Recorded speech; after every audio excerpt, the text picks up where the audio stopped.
मेरे पति बहुत ही बदतमीज किस्म के आदमी थे।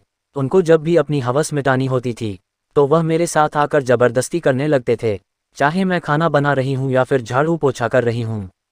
बस वह मेरे पास आते और मेरा हाथ पकड़कर अपने कमरे में ले जाते और अपनी हवस को मिटाकर मुझे वापस भेज देते। इस सब से मैं बहुत तंग आ गई थी। यह तो उनका रोज का हो गया था, पर एक दिन तो उन्होंने पूरी हद ही कर दी। एक दिन मेरी सास की तबीयत खराब थी। मैं अपनी सास के कमरे में बैठकर उनके पैर दबा रही थी कि तभी मेरे पति मुझे जोर जोर से बुलाने लगे।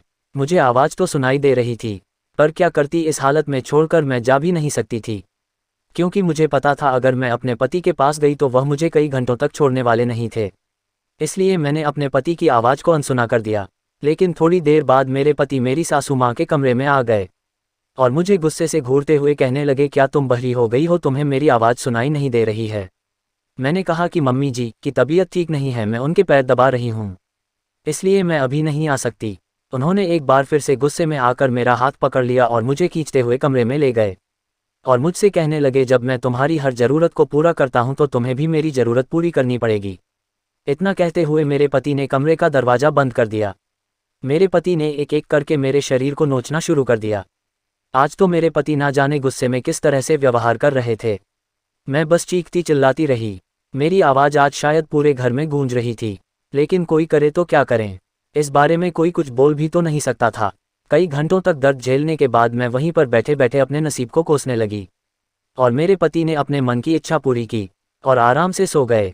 मैं दर्द से तड़प रही थी। मुझे समझ नहीं आ रहा था कि आखिर मेरा क्या होगा। क्या मेरी जिंदगी ऐसे ही चलती रहेगी?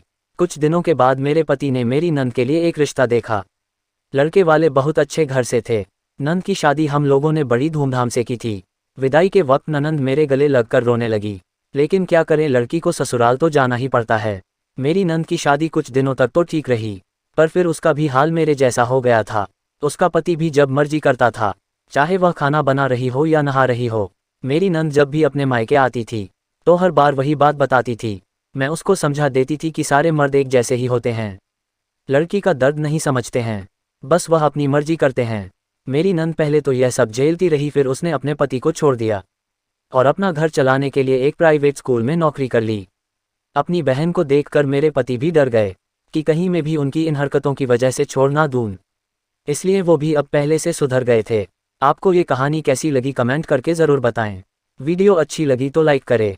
इस तरह की और कहानी सुनने के लिए चैनल को सब्सक्राइब करें।